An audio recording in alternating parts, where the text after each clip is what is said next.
Excellent! What's happening, friends? Welcome back to Behind the Curtain Territories. I am Chris Page. I've got my main man, Eric Lariat, still joining me this morning, brother. How you doing, man? It's good to see you. Well, talk to you anyway. I'm doing good, man. Feeling good, looking good. Even though you can't see me looking good today. How you doing, buddy? I mean, I'm okay. It's early on a Saturday morning. I do have one question before we get started. Is somebody eating the Lariat this evening? Yes, they are. Ah, okay. Just had to We make got a sure. big one tonight. There you go. We're still MLW Talent Beast Man tonight. Oh, that is tonight. We talked Yeah. about that off air.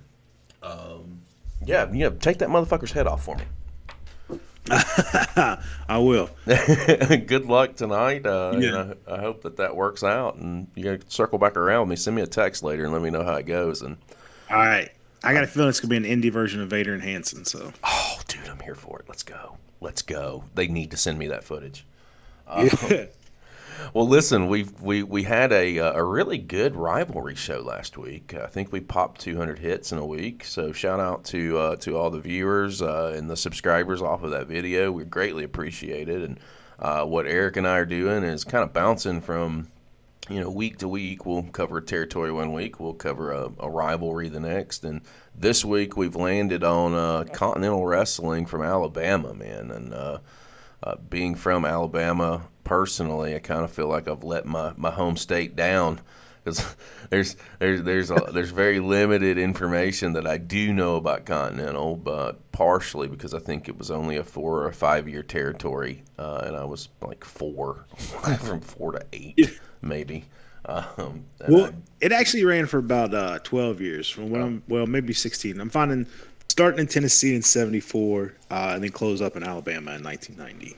Right. All right. And I know that there's a little bit of fuckery behind how Continental even became a thing. And I'm ready to try and dive into some of this and cover it as best we can. We do have a Continental watch along coming up at the end of the show, guys. You probably don't want to miss that. It should be pretty good. It's going to be about 12 minutes or so, give or take. But we'll get there. Well, Eric, where are we going to start at? Well, I guess we got to start at the beginning, right? We got to get in the time machine. Yeah. Let's go. I mean, at least we're only going back, 30 or 35 years at this point, not 60 to 100. Yeah, look, I'm ready to go back to the '70s at some point. What? Look, I'm gonna make you feel old. You said 30 to 35 years.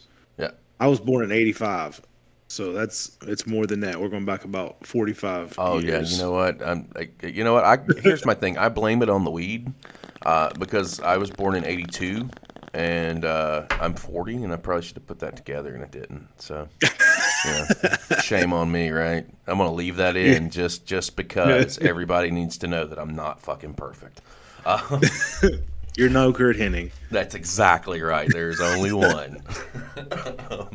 Well, let's get started. Let's get in these time machines, man. Let's go back in time. Let's talk about some Continental Wrestling. I'm gonna hop in the DeLorean. What are you jumping into? I mean, I just hop in the passenger seat. Oh, let's go, man. We can do that too. We're going to go back in time, talk some Continental Wrestling. So, guys, join us. We'll be right back in 3, 2, 1.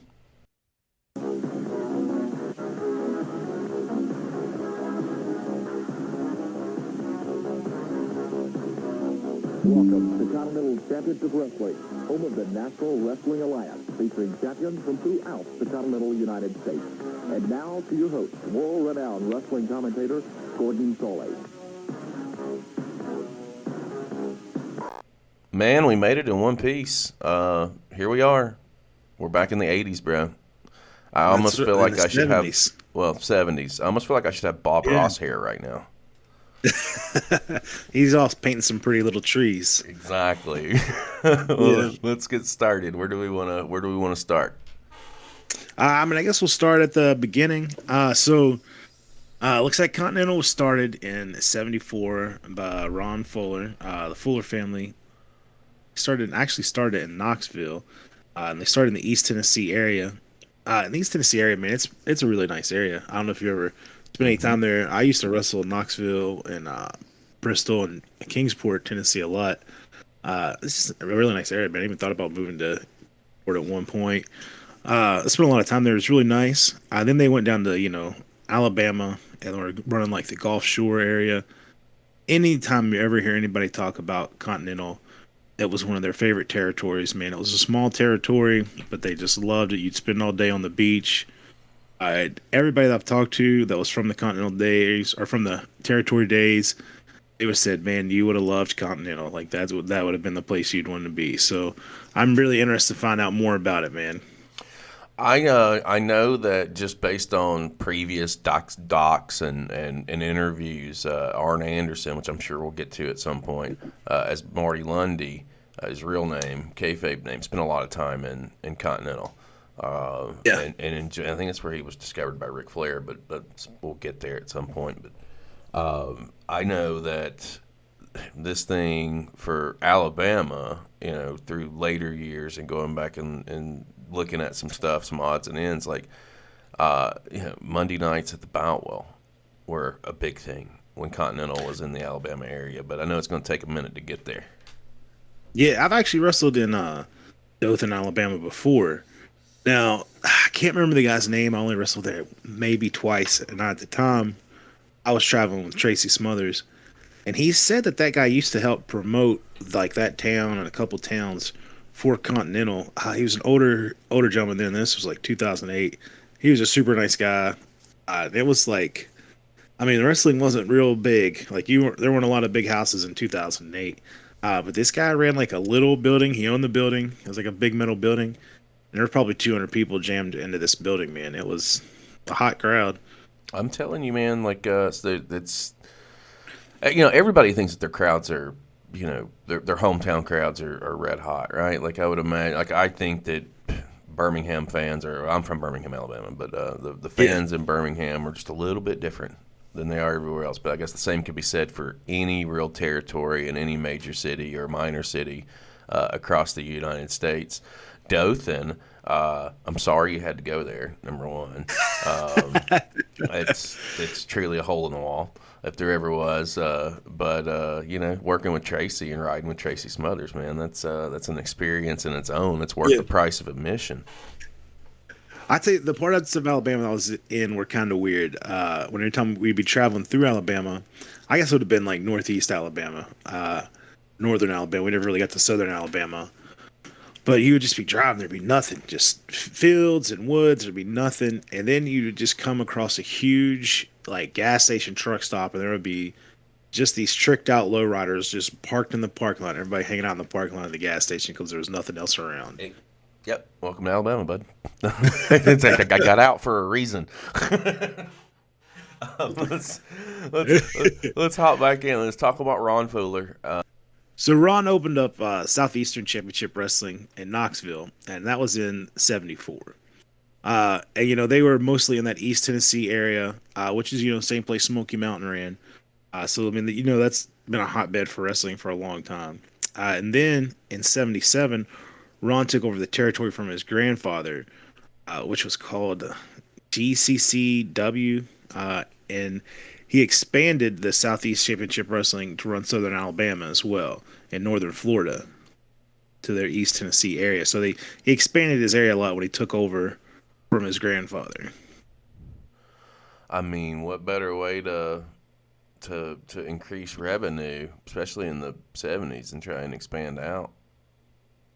I mean, those local television markets, and I mean, it was a house show business back then. Like now, it's not a house show business anymore. Like WWE still runs house shows. I think AEW runs a couple house shows, but it's not.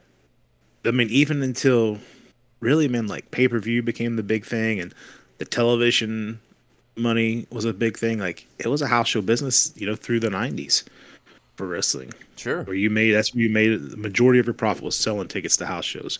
So that's what the territories they had to loop. They were running 7 days a week. It's definitely not like it used to be back in those days, for sure. Yeah. You drew your houses off of your house shows. Your TV facilitated your house shows. Now your TV facilitates your premium live events. Yeah, exactly. Or you're just like your television. The word's escaping me right now. But I mean, television's where they make their money now. You know what they get paid by the networks for their shows. That's where they really make their money. I mean, WWE. You know, I mean, they're still making money from ticket sales, but ticket sales have dropped below merch sales. You know, what they get paid for from Peacock for the network and things like that. Back then, it was a ticket business. If you weren't selling tickets, you weren't making money, and Exactly. something that the Fullers knew how to do was a little bit of both. They knew how to sell tickets and they knew how to make money. Yeah, and I mean they expanded their territory. They're running a lot, but then in the '80s they did have some issues where Robert was booking for Ron, and then they had a bunch of the talent, you know, uh, leave. You know, several members of the roster were leaving because they're upset with the politics, and they're calling Robert, a lazy booker. Mm. And he was, Robert liked to have fun. The Tennessee Tennessee Lee was out partying, so I mean that definitely caused some problems. I mean, yeah, I can imagine taking your eye off the ball, especially in this time. Like territory wrestling was the thing, and um,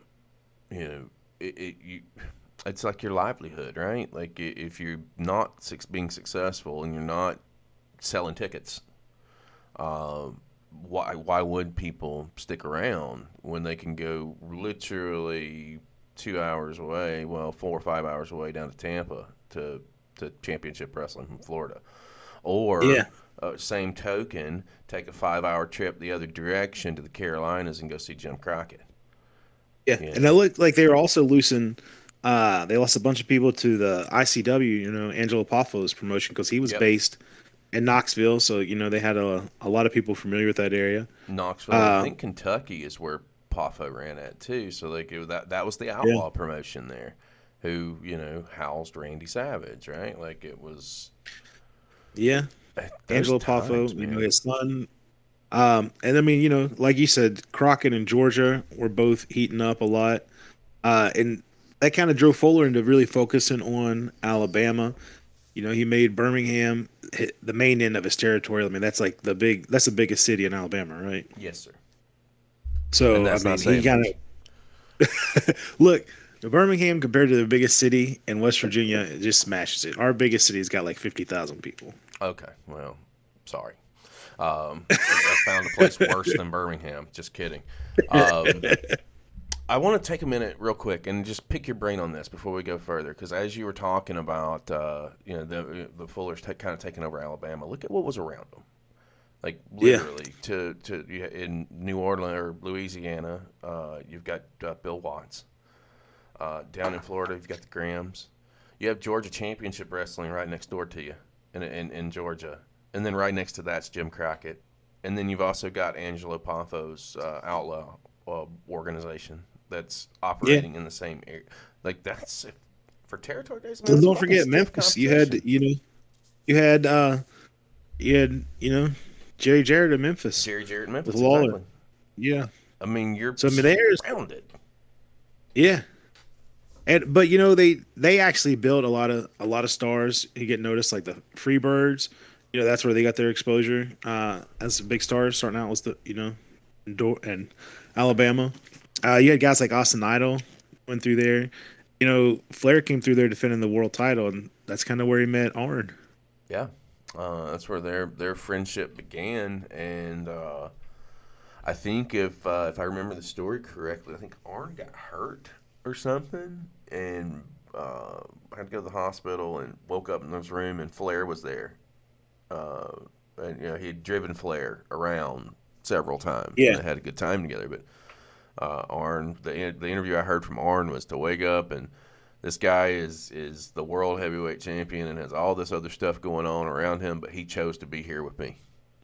One of yeah. those situations, like they really, and to think, again, I say it all the time. Professional wrestling brings people together.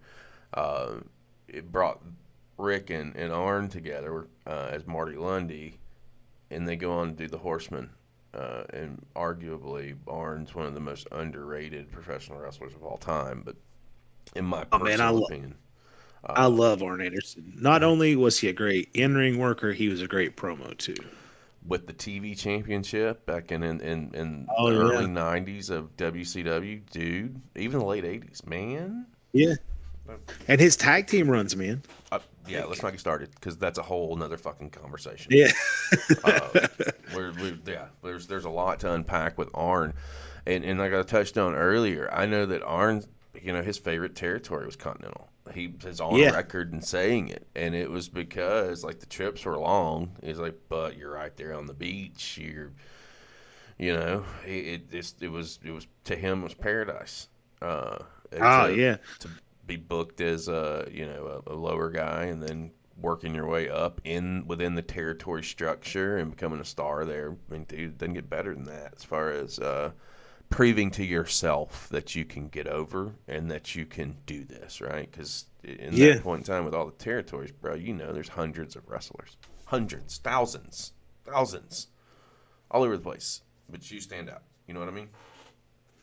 And like Tracy Smothers, when around with him, he told me about working that area for Continental. It's the last days, and he said, "Man, he loved it. Like it was great. You're on, you're on the Gulf Shore and in the north or the western part of Florida." He said, "Man, it was awesome." you know, For sure, man. It's that part of Alabama's cool. I mean, but the rest of it's kind of not. I almost went there for vacation this year. Almost went to Gulf Shores, but we wound up going somewhere else, and we're going to go somewhere else in North Carolina. But my cousin's going to Gulf Shores, so Brother, if you're gonna take the trip to a beach, do yourself a favor and come on down and see me in Clearwater. I mean, yeah, listen, Hogan's Beach Shop is 10 minutes from my front door, man. We can go see Terry. Inside joke. That's Yeah. one of Eric's favorite professional wrestlers, and will argue that he's one of the greatest of all time, or the greatest of all Sorry. time. Yes, The greatest of all time. One day, you and I, off record here, this is off the cuff, we should probably get back on track, but one day you and I are just going to sit down on a Saturday and watch Hogan matches from Japan and just tape them for fucking content. That sounds great. Let's get back to Sounds great. Continental Wrestling, man. All right, so Continental did what at pretty much everybody else was trying to do, and that's play catch up with Vince. Yes. He was expanding, and so in '85 they tried to change from Southeastern Championship Wrestling, and that's when they became Continental. He decided it's time to reach beyond Alabama, Northern Florida, and he repurchased the Knoxville area, so he's trying to expand, and that's when he changed to Continental. Like I said, trying to keep up with Vince, but then he was trying to negotiate with CBS. Like, I mean, imagine that. Like, you're a small territory compared to all the other territories, but you still got the cojones. Like, hey, CBS, you should put me on your television.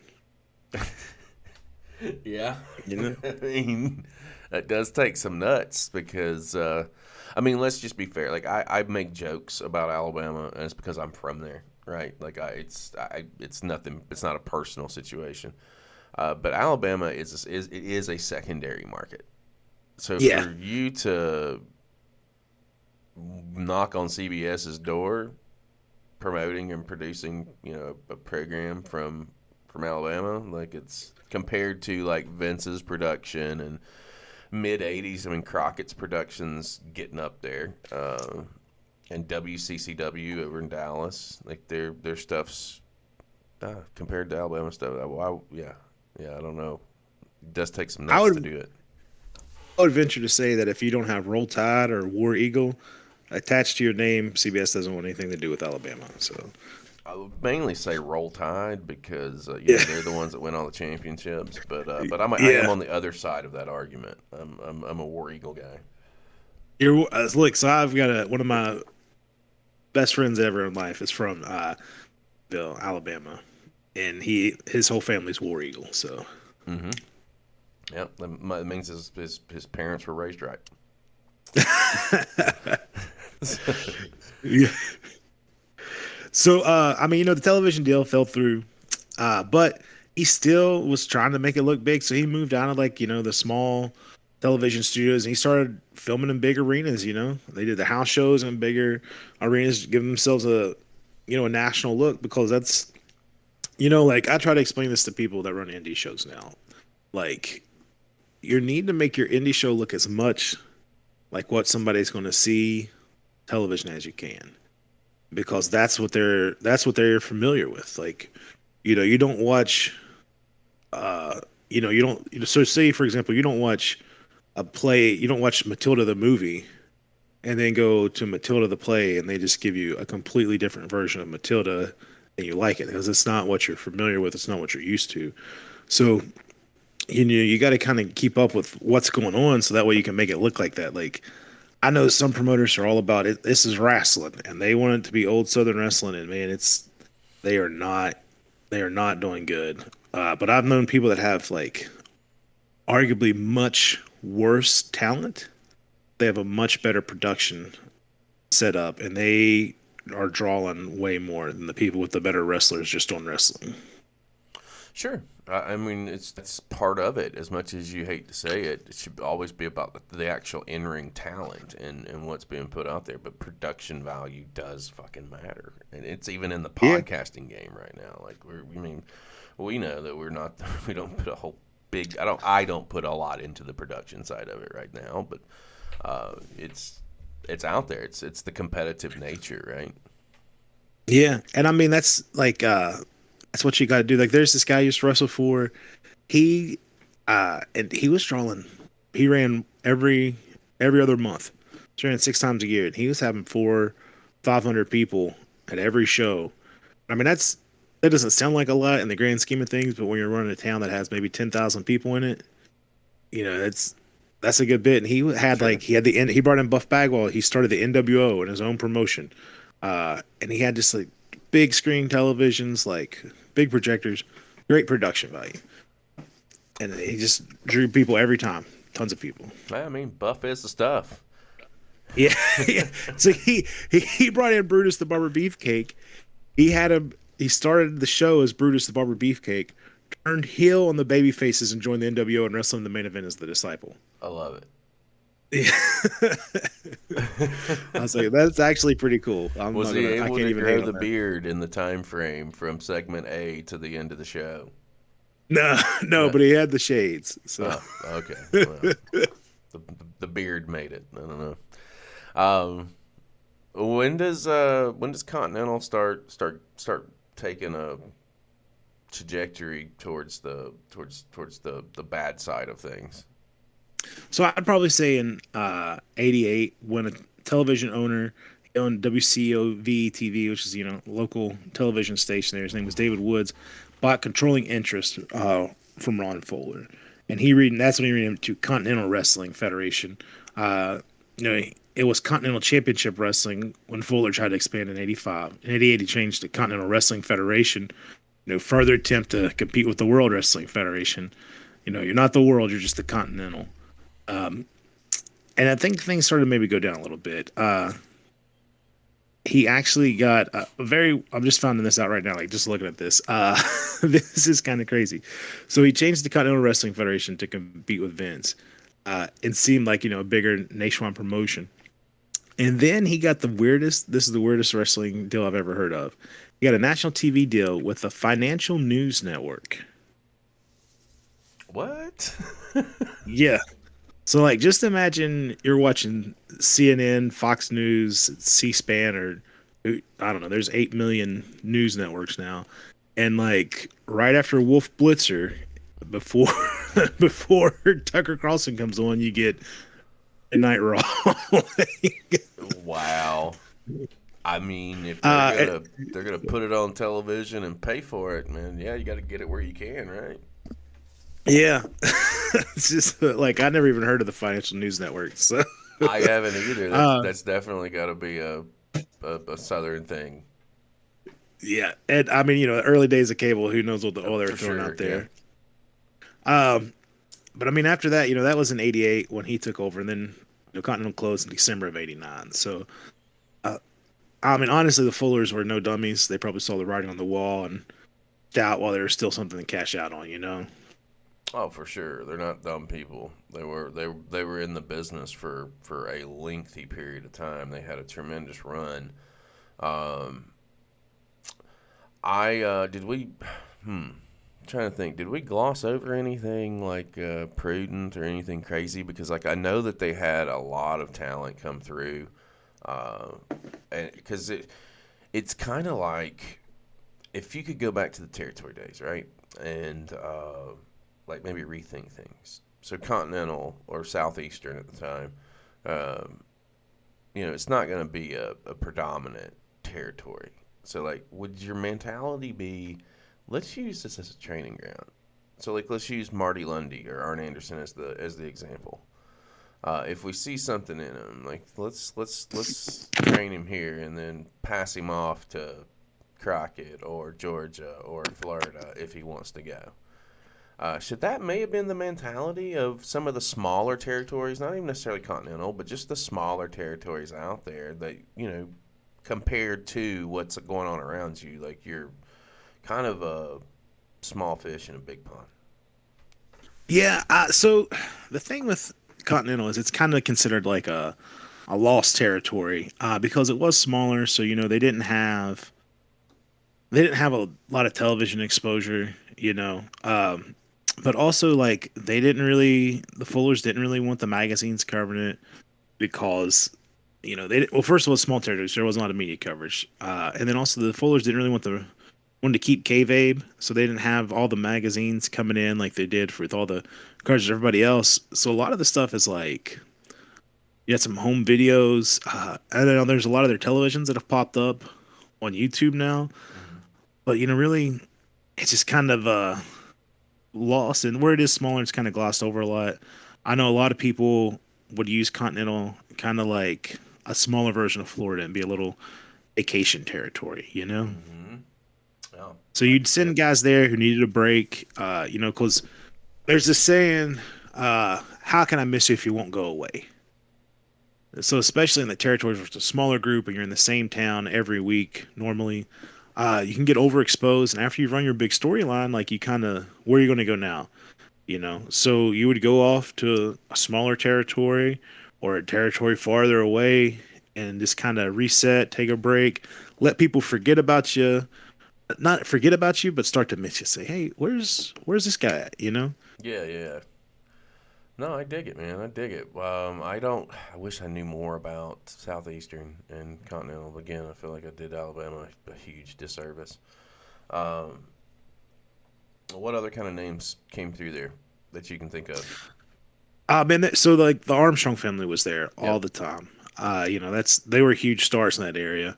I mean, you had guys like anybody that was anybody came through there, man. I mean, Les Thatcher, we're getting that old. You've got all the Armstrongs.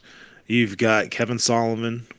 His Sullivan's Army came through there. I mean, they're right next door to Florida. You've got Paul Orndorff was there. Guys who maybe aren't as well known today, but were big stars back then, like Bob Roop, Tom Pritchard really got Mm-hmm. started there. Tommy Rich was through there. Actually, Tommy Rich is going to be on the show. I'm on the night. Jimmy Golden, who some people may know better as Bunkhouse Buck. You know, Mm-hmm. I mean, there was everybody. Cactus Jack was there. Mick Foley. Just anybody who's anybody came through there. Uh, because that's so close to all those major territories that they can easily make shots there and then also take a break there and relax on the beach before they go. Like you could relax on the beach most of the day and then go to the town you're at that night because it is a smaller territory. Yeah, no, it makes sense. It tracks. I do have some Bob Armstrong stories.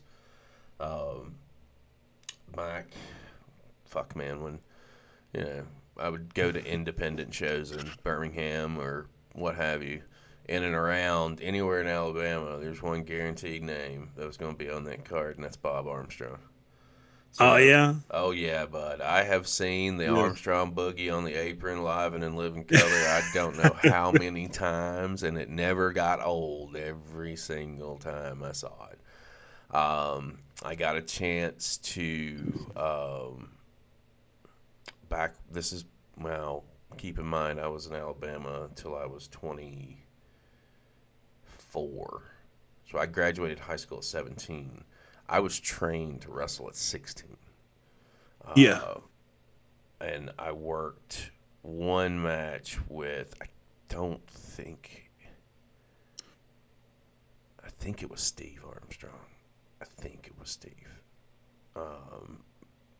When I was like 18, I did Yeah. like a 5-minute squash on an indie show in a bar, in bumfuck Northport, Alabama. But that was the biggest thing that I had. But I have seen Bob, and I've talked to him, and he was genuinely such a nice guy. And even when he got older, like he was just like a grandfather, like a grandpa. If you saw him at a show, Yeah. he just reminds you of your granddad. You can go talk to him about wrestling, man, and sit down and fucking shoot with you and shoot straight with you. He was a good dude. Did you ever get a chance to meet any of the Armstrongs, or did you get a chance to meet Bob? So I never met any of the Armstrongs. But Tracy, I was with Tracy a lot. And he'd tell stories about the Armstrongs, how nice Bob was, and the stories about him and Steve. I've got a really close friend that was friends with Brad Armstrong. Brad Armstrong was so good, man. So Underrated. Tracy was kind of an honorary Armstrong, but I never met any of the actual Armstrong family. They're And good people. looking over some of the names from Continental, man, I just ran across him here of a guy that was very near and dear to my heart. I loved him. His name was Gypsy Joe. Gypsy Joe actually had a write up in WWE magazine for being the oldest active professional wrestler. And man, I knew Joe and hung out with Joe for a long, long time. And he was just such an awesome dude, man. I didn't know he came through Continental, but I should have known. I mean, he went to about every territory there was. Man, but seeing here Gypsy Joe and Tracy Smothers in Continental, Tracy, that was one of Tracy's big wins getting started in Continentals with Gypsy Joe. I remember I remember Gypsy Joe from the New Jack incident. Yeah, man. So I met Joe a little bit after that. And I remember watching Gypsy Joe's shoot interview with Gypsy Joe. And then, like, that scene comes on, they start showing the clip of that. Those fingers are just digging into the couch cushion. And Joe said, if I had been 10 years younger, I would have killed him. And Mm-hmm. like everybody that knows Joe said, yeah, he probably would have. I yeah, yeah. Old Gypsy Joe. That situation. It never. If you haven't seen it, go check it out.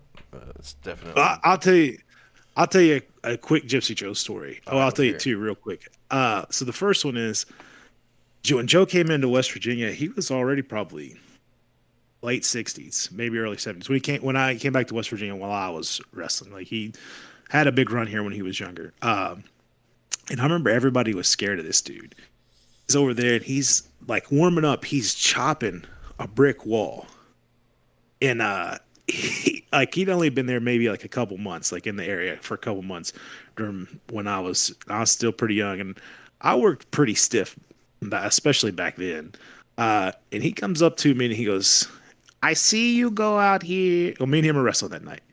So he comes up to me and goes, "I see you go out here and kick all these guys' asses." I was like, "No, Joe, like it's just a work, man. It's just how I work. It's just a work." He's like, he goes, "Don't you BS me. I want you to do the exact same thing to me. I'm an effing man. I can take it." I'm like, okay, like, okay. And I probably got 100 pounds on Joe at this time. So we get in the ring and we lock up, and I back him into the ropes, and he goes, "Chop me and do it as hard as you effing can." I was like, all right. So like I throw his arms back and I just light him up with a chop. And he goes, "I love it. Do it again." And I was like, okay. So I give him another one, probably even harder than the first one. He's like, "Again." I was like, oh my gosh. Like I feel uncomfortable hitting this dude this old, or this older dude this hard. So I give him a third one and he's like, "Yes, my turn." And he grabbed me by the hair and he threw me into the corner. I'm thinking like, and I just saw this guy chopping a brick wall. He's about to kill me. And he chopped me was one of the lightest chops I've ever taken in my life, and it was also probably the loudest chop I've ever heard in my life. Huh. And so he showed me how he does it, like the way he would hold his hand and stuff. And so I started chopping like him, and my chops are very loud. And most people were like, "Man, I didn't even feel that." Like he was so slick. And then the other story, you'll really pop for this one. So when he got older, they had to move him to a nursing home. Pretty bad health, in his last days. So he had to be moved to a nursing home.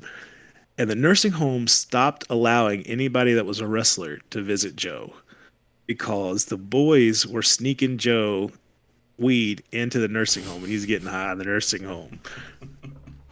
I love it. Boys are looking out for each other. That's a good thing.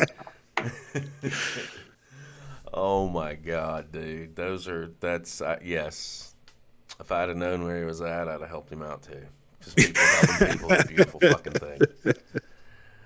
Yeah, I love Joe, man. He was just so great. Like traveling with him and the knowledge. He could be crabby at times, man, but great dude, man. He's great.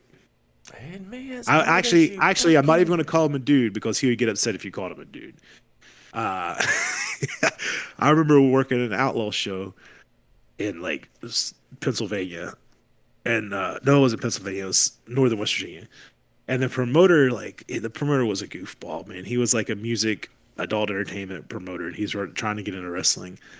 And Joe had rode up with a couple people, and he's in the back drinking a beer. And the promoter comes in. The promoter's drunk, and the promoter's mad that there's beer in the locker room, even though he's already drunk. Mhm. And he looks at Joe and goes, "Who the f is this dude?" Joe went, "I'm not a dude. I'm an effing man." And so the promoter like thinks he's big and bad. I don't know what he's doing. He comes over there, and Joe's holding a bottle, and he grabs the bottle by the neck and starts trying to pull it out of Joe's hands. Joe's in his 70s at this time, and this dude had hands that looked like a gorilla's hands, man. And he's just holding onto the bottle, like not moving. And it got promoters like he's bigger than Joe for sure, and he's trying to pull this bottle as hard as he can, like just keeps pulling it. And Joe's just like standing there not moving. And then finally, like the third big yank, Joe just lets go of the bottle, and that promoter, he's already drunk and he's pulling as hard as he can. So Joe lets go of the bottle. That guy just stumbles back, falls into a drum set that's set up in this locker room where a band practice, just falls in the drum set, crashes through the drum set. And like all the boys just like you can't help it. You just start laughing. That guy was so mad, man. And Joe's like, I told him I'm a man. Oh, Jesus. That one was a good one, too. I like that one. You want to hop into this, what looks like maybe a 5-on-5? Yeah, let's do it. Let's peep this out real quick, and then we'll close this out with some final thoughts on the territory that was Continental / Southeastern. I think we got a little interview spot here too, because it looks like Sullivan's got a stick. Oh, dude, hold that thought. All right, man, we're gonna jump into it. If you're ready, I'm ready. So 3, 2, 1, play. And he said Sullivan has got the stick here. Yeah. I'm not familiar with who all these other guys are, honestly. I am not either. And myself. I'm coming to Greenville, Tennessee. You see, I've been a legend there for a long time. I've whipped them all through Tennessee, whether it was Dusty Rhodes, Abdullah the Butcher, Hong Kong, King Kong, and Fu Young. You see, now it's going to be Steve Armstrong, the seed of Bob Armstrong's loins, the boy that is grown up. The seed of his loins. Well, you're going to reach it, my boy, because I am going to take you and Sullivan's push you so and squash good. you and put you in a little package. Oh, yeah, he and was, make man. you a footstep of your daddy's. And in that 8-man tag match, I'm singling out one man. A man that is evil lives right here in his heart. And in Greenville, Tennessee, they know all about evil because evil breeds in that area. See, Ron Fuller, when you put the mask on and deceive people, you're as filthy and as dastardly as I am. Greenville, Tennessee, we're going to expose everybody. So this is in Greenville, Tennessee. This match is a Yeah. special 8-man tag match. It will be one fall with a 30-minute time limit. Dude. So those are all right, so there's this Chris Von Colt, who is also Chris Colt, Sheik Abdullah, and the New Guinea Headhunters with Kevin Sullivan managing them against the Tennessee Stud, which is like there's Ron Fuller, the one, the old Midnight Rider deal, Steve Armstrong, and the Nightmares, Danny Davis and Ken White. Yep. Here they come. The Army of Darkness in full force.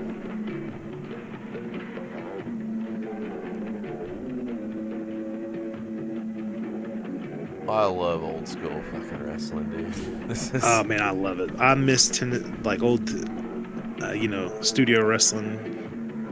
In the old houses, like they got 2 rings here. I don't know what they're doing. They might have been doing a 2-ring battle royal. Yeah, I would imagine so. This is going to be one of their bigger events, I would think. This is from January of 1986. So this would probably. Would you think this would be peak years for Continental at this point?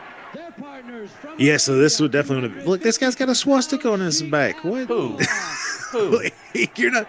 The guy right there holding the German flag. Seriously? Chris Von Colt. Look. Huh? Yeah, wait till you see the back of his vest. Oh, you wouldn't get away with that today.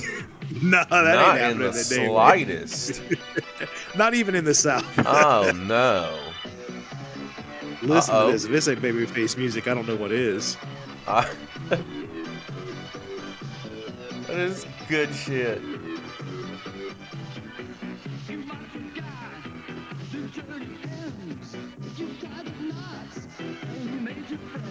I love the 80s, bro. Even the music. Man.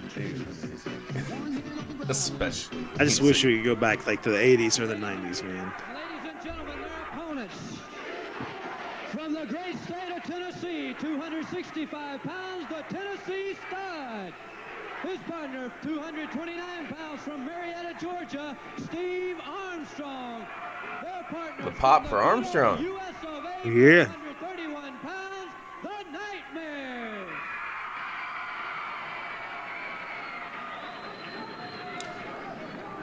Eight-man tag. Oh, Shit. He just whacks him with the flag. Taking that flag away from the Sheik Abdullah. And brother, he is wasting no time at pounding now, just to away make sure I'm him. correct, this is an also the eight-man same Danny tag Davis team who match. went on It to is indeed Ohio the Valley, Tennessee right? Stud.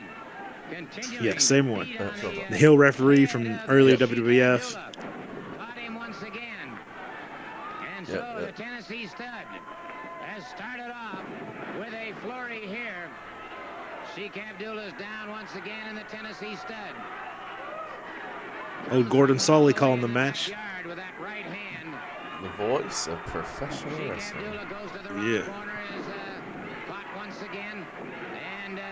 And this is Swastika guy that's getting and there you go. pounced on right now, right? USA. No, that's the Sheik. Okay. The Sheik. Look, his tights just say oil on them. I just, okay. Oh my gosh, I love it. Quick double teaming there. I mean, the Stud wasted no time. Nice little suplex there. Abdullah caught Yeah. high vertical suplex. The Nightmares tag up.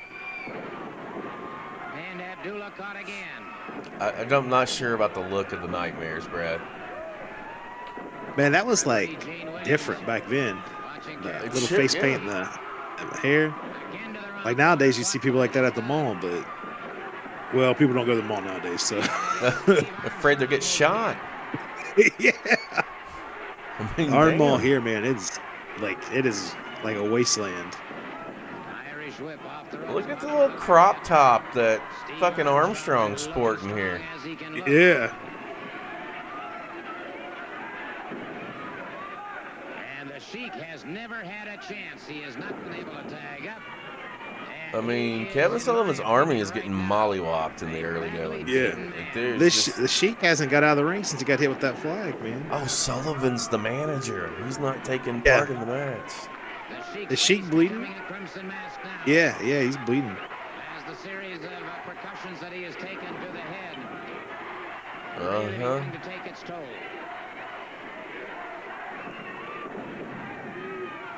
All right. Let's see what this guy's got.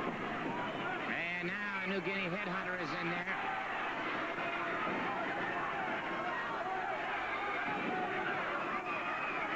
The Sheik outside the ring, and he's in a lot of trouble. Uh-oh. And they've got Steve Armstrong. Oh, I like that. And That's the swastika guy. Yeah, we hope he gets his ass breakaway kicked. here for a commercial break. Should a pinfall occur during this time when we're away, or a submission, we'll bring it to you on instant replay. But right now, we'll be right back after we pause for these words. Tennessee And we are back from the break. That was the quickest commercial you've ever seen in your life, guys. I want to know what those commercials were, honestly. Fun facts between me, you, and the viewers. I was talking to Todrick, and we found the original series of Glow with commercials. Oh yeah. We're gonna see if we can get it past the YouTube police, and if we can, we're gonna have Glow on the channel with commercials from the fucking 80s. That's awesome. Watch-alongs, bro. So like some of the Georgia televisions that I had, I mean, it just had the commercials in there with them. That's something else that I wanted to talk to you about down the line is, once we get through all the territories and do some other things, like it would be kind of cool to find territory wrestling that is on YouTube that we can just pull up and go episode by episode. Be awesome. That'd be just to watch. I mean, watch all the old territory stuff and throw it together and put it out there. It'd be fun. Continue to have Armstrong in trouble. Armstrong is getting his butt kicked right now. Oof. Look how these ropes look really loose, man. That's exactly why I went oof, because Yeah. After Armstrong I again. know I'm not a fan. Was never a fan of loose ropes. Couldn't. Yeah. No, they need to be tight. But back then, people weren't like bouncing off of them and jumping off of them either. Though, so. Yeah, true. In that corner. And they are really laying out some punishment now. Those are some weak-looking kicks, bro. I'll say, I think I might know why I never heard of the New Guinea Headhunters before. This Why's that? onslaught continues. They're not very good. Yeah. Well, I mean, 86, but definitely not laying it in. Yeah.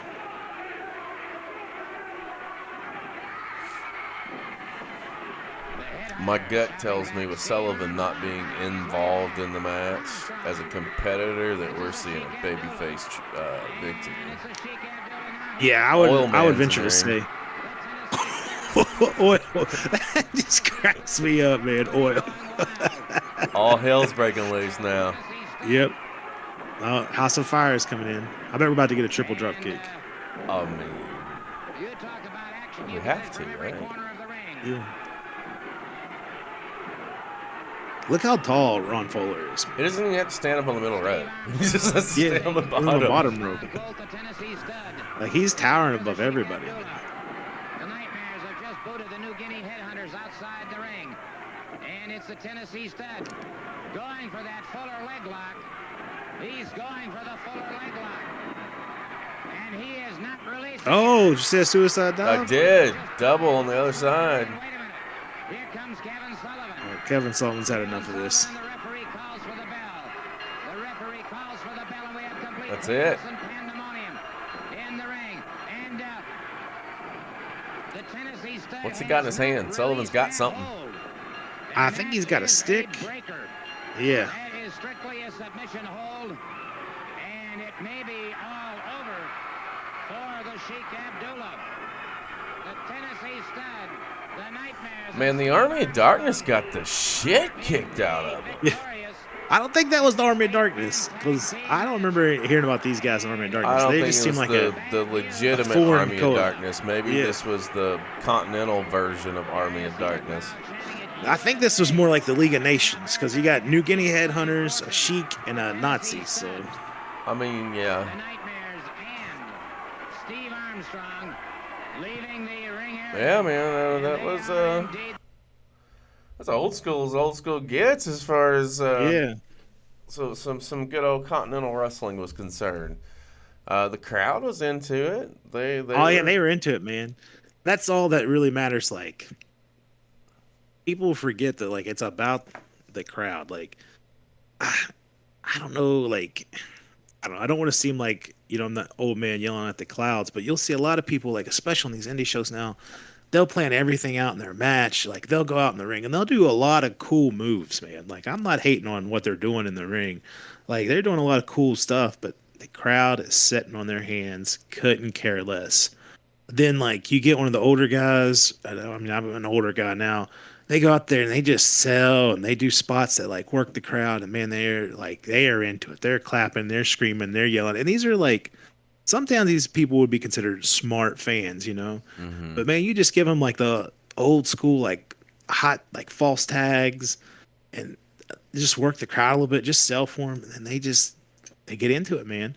Like that's always going to be a thing with wrestling. Like if you just work the crowd a little bit, you just sell, like it's going to work. I think we can wrap this one up here in just a few minutes. Give me your final thoughts on Southeastern / Continental Wrestling. Man, so everything I've heard about it and everything I'm seeing, I would have loved it. I'd like to watch more of it. You know, there's a lot. Anybody came through there, man. Who list the names when you look at the roster? The crowd was certainly into it. So, I mean, it seems like it would have been a great place to be, honestly. It's definitely was a dying breed once they closed their doors, but their spirit runs on, right? Like obviously the contributions of any territory is there. I think that wraps us up, man. You got anything you want to say to the people before we close out? I mean, I just want to say thanks for watching, thanks for subscribing, thanks for liking, thanks for sharing. We appreciate it. Yeah, check down below if you haven't. First off, this is your first time on the channel. We're glad you're here, and if you're returning, thanks for coming back. Go ahead and hit that like, hit that subscribe. You can catch some of us on Monday nights and Thursday nights, 7 p.m. Eastern on Twitch with Behind the Curtain Live. We do watch-alongs and spotlights on that side of the coin with some exclusive content over on there. We also have our Discord server below where you get some early drops. And you can hit us up on Twitter, man. Just we're around. We enjoy it, and if you enjoyed this, we'll see you next time. I'm Chris. That's Eric, and hopefully when we reconvene, we will have a Beastman's head taken off with a Lariat. It's a Beastman, right? That's right. Yeah. Heads are going to roll. Literally. We'll see you next time.